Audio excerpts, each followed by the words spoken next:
اسکیمک stroke کیا ہوتا ہے؟ یہ سٹروک کی فالج کی ایک ایسی قسم ہے جس کے اندر سب سے زیادہ لوگ متاثر ہوتے ہیں۔ فالج کی ایک اس طرح کی ٹائپ ہے۔ فالج میں دراصل یہ ہوتا ہے کہ ہمارے دماغ کی جو خون کی سپلائی ہوتی ہے یہ رک جاتی ہے، خون کے ذریعے ہمارے دماغ کو آکسیجن ملتی ہے۔ اصل میں اب ہوتا یہ ہے کہ اب یہ جو چھوٹا سا یہ والا آپ کو نظر آ رہا نا، یہ والا حصہ، اس حصے کو نا اگر ہم بڑا کر لینا تو یہ تصویر بنے گی۔ اب یہ ہے پوری خون کی رگ، اب اس میں سے خون نے گزرنا ہے، لیکن یہ جو آپ کو نظر آ رہا ہے نا یہاں پہ، یہ جمع ہوا خون کا حصہ ہے، کوئی کلاٹ بنا ہوا ہے، جیسے کسی کو کولیسٹرول زیادہ ہو، خون میں چربی وغیرہ زیادہ ہو، تو اس طرح سے اب اس میں سے خون نے گزرنا ہے۔ جب یہاں سے گزر کے جا کے آگے دماغ کو سپلائی کرنا ہے، ٹھیک ہے۔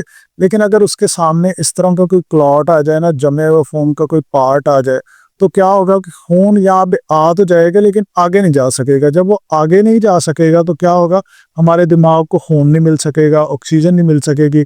تو جتنی دیر کے لیے اس کو آکسیجن نہ ملے، جو والا حصہ خراب ہوگا اس حصے کا جو کنٹرول ہے، لائک فرض کریں یہ والا حصہ ہے اور اس کا کنٹرول ہے ہمارا بازو، یہ والا حصہ جو ہے نا اس کا کنٹرول ہے ہمارا بولنا، یہ والا حصہ جو ہے نا سیریبیلم، اس کا کنٹرول ہوتا ہے ہماری کوآرڈینیشن کو مینٹین کرنا۔ جس حصے کی بلڈ سپلائی رک جائے گی اس حصے کا کام خراب ہو جائے گا۔